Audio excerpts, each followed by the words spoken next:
Movie की starting में हमें इंसुलिन का एक लड़का दिखाई देता है।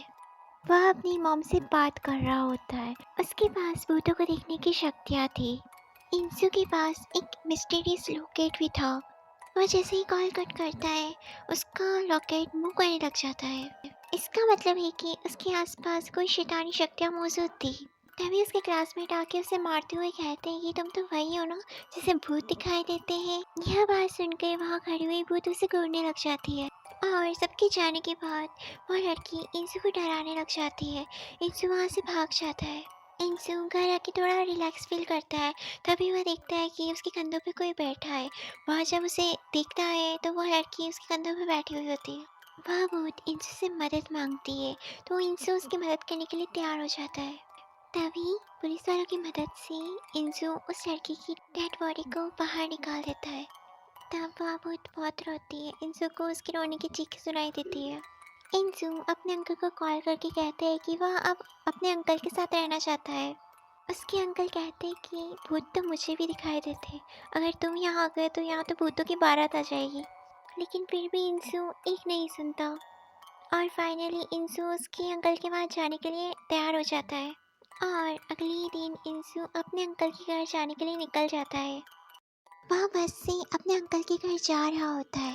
रास्ते में उसे बहुत ही ज़्यादा सुंदर भूत दिखाई देती है जिसका नाम रोज़ होता है। वह रोज़ को इग्नोर कर देता है। रोज़ उसे देखकर स्माइल पास करती है। अगले सीन में उसकी क्लास टीचर इंशु को पूरी क्लास से इंट्रोड्यूस करवा रही होती है। वहाँ पर उनके क्लास का बुल्ली ग्रुप भी बैठा हुआ होता है। उसी ग्रुप की एक लड़की जिसका नाम ह्यूनजी होता है, वह टीचर से बोलती है कि यहाँ एक सीट खाली है। इंसु के वहाँ बैठते ही वह उससे फ्लर्ट करना स्टार्ट कर देती है। इंसु उसे इग्नोर करने लग जाता है। इंसु को यह फील होता है कि उसके आसपास कोई तो है। इंसु को विंडो के बाहर एक मास्क पहने स्पिरिट दिखाई देती है। रात को इंसु अपने अंकल को ये बात बताता है। उसके अंकल भूतों को इग्नोर करने के लिए कहते हैं। नेक्स्ट डे इंसु स्कूल जाते टाइम एक लड़की को एक कुत्ते के साथ बैठा हुआ देखता है। वह उस कुत्ते और लड़की का स्केच बनाता है। तभी वहाँ पर रोज आ जाती है और उसे स्माइल देने लगती है। वह इंसु से कहती है कि तुमने ये स्केच बहुत अच्छा बनाया। इंसु उसे इग्नोर करने लग जाता है। रोज इंसु को बताती है कि वह लेडी देख नहीं सकती है और उसका डॉग 1 महीने पहले ही मर चुका है। रोज कहती है कि उसे तो एक दोस्त चाहिए। तभी वहाँ पर कीटाई और कैजुअल भी आ जाते हैं। वहाँ स्केच भी देखते हैं। स्केच में वह डॉग भी होता है जो रियल में एक्सिस्ट ही नहीं करता। वह लड़की ये देख के इंसु को मारने लग जाते हैं। उससे फाइट करते हैं बहुत। तब यह पता चलता है कि यह पास्ट में इंसु के साथ पढ़ा करते थे। यह कहानी फ्लैशबैक में जाती है जहाँ एयोंग नाम की लड़की पिछले 2 वीक से गायब थी। इंसु सबसे कहता है कि एयोंग उससे बात करती है और एयोंग ने उसे यह भी बताया कि वो पानी के नीचे सांस नहीं ले पा रही है। लेकिन इंसु की बात पर कोई भी विश्वास नहीं करता। दिन में कैजुअल इंसु को उसकी गर्लफ्रेंड से दूर रहने के लिए बोलता है। अगर उसने ऐसा नहीं किया तो वह पूरे कॉलेज में बता देगा कि उसको भूत दिखाई देते हैं। नेक्स्ट सीन में हम उस ग्रुप की गर्ल को देखते हैं जो अपने घर जा रही होती है। वह अपने घर में एक पॉलीथीन को टंगा देखती है। उस पॉलीथीन में ब्लड होता है जो उसके मुंह पर गिर जाता है। वह बहुत डर जाती है और इधर उधर घूमती है और अपने दोस्तों को कॉल करती है, बट कॉल कनेक्ट ही नहीं होती है। तभी वह मास्क पहने हुए एक लड़की को देखती है। तभी अचानक से सारे गेट बंद हो जाते हैं और वह मास्क कर उस लड़की को मार देती है। नेक्स्ट सीन में रोज ईशू से बात करने की कोशिश करती है। रोज कहती है कि मुझे पता है तुम मुझे देख सकते हो, लेकिन ईशू उसे इग्नोर कर देता है। रोज ईशू से कहती है कि मैं तुमसे अपनी विश पूरी कराने नहीं आई हूँ। ईशू यह बात सुनकर बहुत खुश हो जाता है और इसको देखने लग जाता है। रोज कहती है तुम ऐसा कैसे सोच सकते हो यार, मैं अकेले बोर हो रही थी इसलिए मुझे कोई दोस्त चाहिए था और मुझे यह फील हुआ कि तुम मुझे देख सकती हो तो मैं इसलिए तुम्हारे पीछे पीछे आई थी। इंशु रोज से उसके बारे में पूछता है। रोज उससे कहती है कि मुझे अपनी लाइफ के बारे में कुछ भी याद नहीं। रोज कहती है कि यहाँ मास्क गर्ल आ रही है और तभी वहाँ से वह डर के भाग जाती है। इंशु वहाँ से उठकर स्टोर रूम की तरफ जाता है तो वहाँ पर उसे एक भूत दिखाई देती है। इंशु उसे इग्नोर करके वहाँ से चला जाता है। नेक्स्ट सीन में हमें दिखाया जाता है कि उस ग्रुप की लड़की जिसका नाम मुंजी होता है वह एक लड़की को टॉर्चर कर रही होती है। इंशु उस लड़की को बचाने की ट्राई करता है उस ग्रुप का लड़का इंशु को मारने के लिए आगे आता है। मंजी उस लड़के को रोक देती है क्योंकि वह इंशु को पसंद करती है। नाइट में वह स्टोर रूम वाली भूत इंशु के घर पर पहुंच जाती है। इंशु टीवी देख रहा होता है। न्यूज में किलर मास्क पहनकर क्राइम करता था। यह देखकर इंशु अपने अंकल से कहता है कि स्कूल में वो मास्क वाली लड़की कौन है। स्टोर रूम वाली भूत कहती है कि मास्क वाली लड़की का नाम साही है और यह बोल के वो वहाँ से चली जाती है। और इनसे सोचने लगते हैं कि आखिर ये साही है कौन।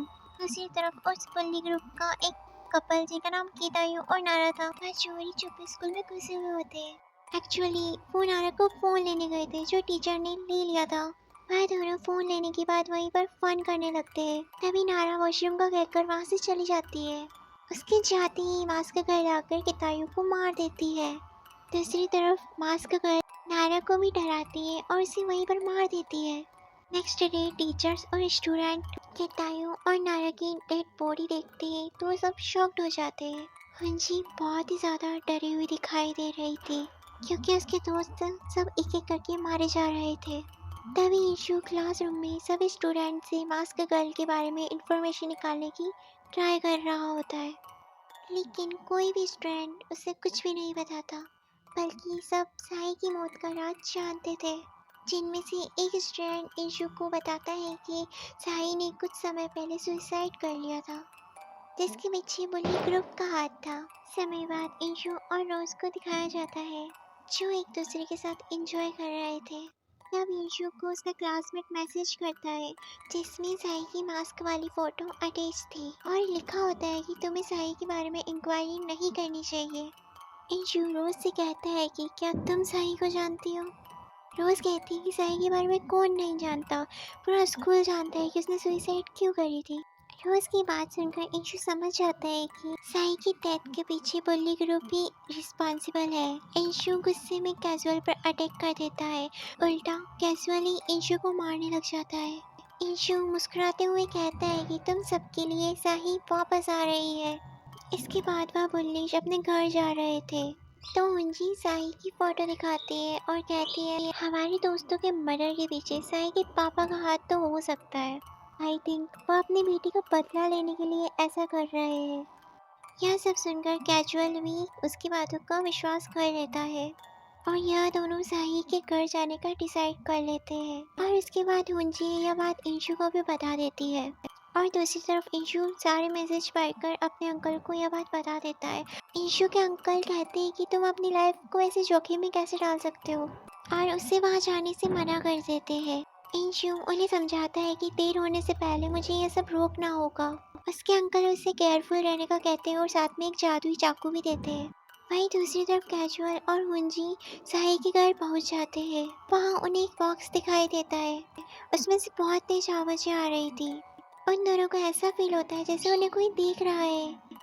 वो दोनों जब पीछे मुड़ती है तो उन्हें वहाँ साई का भूत दिखाई देता है और दोनों को फील होता है कि इंशु सही बोल रहा है, साई अपना बदला लेने के लिए ही आई है। वो दोनों बहुत डर जाते हैं और दरवाजे की तरफ भागते हैं। तभी वहाँ साई के पापा आ जाते हैं और कैजुअल को बहुत बुरी तरह मार देते हैं। हुंजी यह देखकर बहुत डर जाती है और अपनी जिंदगी की भीख मांगती है और उसने जो कुछ भी साई के साथ करा था उसके लिए वो माफ़ी मांगती है, लेकिन साई के पापा उसको भी मार देते हैं। और इंशु वहाँ आता है और उसे यह रियलाइज़ होता है कि साई के पापा होश में ही नहीं है। साई ने उन्हें अपने वश में करा हुआ था। इंशु वहाँ से जाता है तो उसे अलमीरा से कुछ वॉइस आती है। अलमीरा खोलने पर उसे साही दिखती है जो मास्क लगा के बेहोश पड़ी हुई होती है। जब वह मास्क हटाता है तो शॉक्ड हो जाता है कि रोज ही साही है। फिर कहानी फ्लैशबैक में जाती है। यहाँ हम देखते हैं कि साही बहुत खुशनुमान लड़की है, लेकिन दूसरों की तरह उसे भी बुल्ली ग्रुप बहुत ही ज़्यादा परेशान करता है। साही बहुत ही ज़्यादा टॉर्चर होती है। वह परेशान होकर जब टीचर से कंप्लेन करती है तो उसकी टीचर उसके कंप्लेन को सीरियसली लेते हुए वो उनकी की बहुत ही ज़्यादा इंसल्ट करती है। मुंजी बहुत ही ज़्यादा गुस्से में होती है और सोचती है कि अब मैं साही की लाइफ नरक बना दूंगी। नेक्स्ट डे हुंजी का ग्रुप साही को बहुत टॉर्चर करने लग जाता है। वह साही के बाल तक काट देते हैं और उसे जानवरों की तरह ट्रीट करते हैं एंड उसके बालों में आग भी लगा देते हैं और पूरे स्कूल टाइम उसे मास्क पहना के रखते हैं। यह सब होते हुए और स्टूडेंट्स भी देख रहे होते हैं, बट बुल्ली ग्रुप के डर की वजह से कोई साई की हेल्प भी नहीं कर सकता। यह टॉर्चर दिन ब दिन बढ़ता ही जाता। साई को बहुत ही ज़्यादा तकलीफ होती है और वह घर जाकर रोने लग जाती है। साई के फादर प्रिंसिपल से शिकायत करने के लिए कहते हैं, लेकिन साई मना कर देती है क्योंकि ऐसा करने से चीज़ें और बिगड़ जाएगी। लेकिन साई की लाइफ में कुछ भी सही नहीं हो रहा था।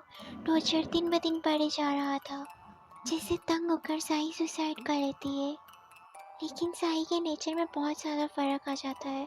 जो पहले हंसती खेलती थी, वह बहुत ज़्यादा सीरियस डरावनी टाइप की हो गई थी, जो बस अपने बदले की प्यासी थी।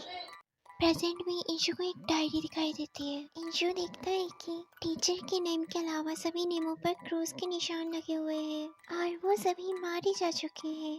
मीन्स मास्क गर्ल का नेक्स्ट टारगेट वह टीचर है। इंशु वहाँ से जाते हुए उसके अंकल को कॉल करके कहता है कि आप सही के घर पर जाकर उसका अंतिम संस्कार करो, और खुद टीचर को बचाने के लिए वहाँ से चला जाता है। नेक्स्ट सीन में वह टीचर स्कूल में अकेली बैठ के काम कर रही होती, तभी वहाँ लाइट चली जाती है। तभी साई का भूत वहाँ आ जाता है और टीचर बुरी तरह डर जाती है। दूसरी तरफ इंसु भी स्कूल पहुँच जाता है, जो टीचर के बारे में सबसे पूछने लग जाता है, लेकिन किसी को भी नहीं पता कि टीचर कहाँ है। और अचानक से लाइट चली जाती है और सभी को साई सामने खड़ी हुई दिख जाती है। साई ने उस टीचर को पॉजेस्ट करा हुआ था। साई कहती है, अब तुम में से कोई नहीं बचेगा, मैं तुम सबको मार दूंगी क्योंकि तुम सब यह डिजर्व करते हो। साई ये बात इसलिए कहती है क्योंकि जब बुल्ली ग्रुप साई को तंग करता था तो उसकी हेल्प करने के लिए कोई आगे नहीं आता था। प्रेजेंट में साई पेट्रोल का कैन गिरा देती है। इंसु साई को ये सब करने से मना कर देता है। साई तो लाइटर चला के उसे वहाँ फेंकने लग जाती है। सारे स्टूडेंट बहुत ज़्यादा डर जाते हैं। उन सभी को ऐसा लगता है कि अब वह जल जाएंगे, लेकिन तभी अचानक से रोज उस लाइटर को पकड़ लेती है। साई की दोनों पर्सनैलिटी आपस में लड़ने लग जाती है। रोज इन सबको बचाना चाहती है, लेकिन वहीं दूसरी तरफ मास्क गर्ल इन सबको मारना चाहती है। इन दोनों की लड़ाई में मास्क गर्ल जीत जाती है क्योंकि वो रोज से ज़्यादा पावरफुल होती है। वहीं दूसरी तरफ इंशु के अंकल साई के घर जाकर साई के अंतिम संस्कार का प्रोसेस शुरू कर देते हैं। साई टीचर की बॉडी से निकल जाती है। सारे स्टूडेंट्स वहीं डर जाते हैं। इंशु अपनी लॉकेट से यह पता लगाने की कोशिश करता है कि साई की आत्मा अब और किसके अंदर है। लॉकेट एक लड़के की तरफ घूमने लग जाता है। वो साई को ये सब रोकने के लिए बोलता है। वह उसे एक बुक देता है जो साई के घर पर मिली थी। इसी के साथ स्टोरी फ्लैशबैक में जाती है, जहाँ इंशु और साई दोनों अच्छे दोस्त थे। वह दोनों एक दूसरे से बहुत प्यार करते थे। तभी इंशु ने साई की नोटबुक में साई की स्केच भी बनाई थी। अब प्रेजेंट में इंशु साई से माफ़ी मांगता है क्योंकि उसे वह पहचान नहीं पाया। तभी इंशु के अंकल साई का अंतिम संस्कार कर देते हैं और इंशु की पॉकेट में पड़ा हुआ वह चाकू शाइन करने लग जाता है। उसके अंकल ने साई को मारने के लिए दिया था। इंशु साई को नहीं मार सकता था क्योंकि वह उससे प्यार करता था। तभी साई वह चाकू निकाल के खुद को मार देती है और इंशु को सॉरी बोलती है।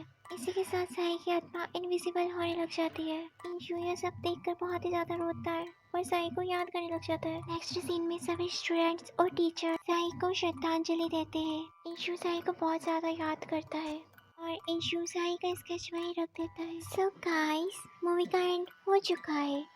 आई होप आप सबको ये मूवी अच्छी लगी होगी।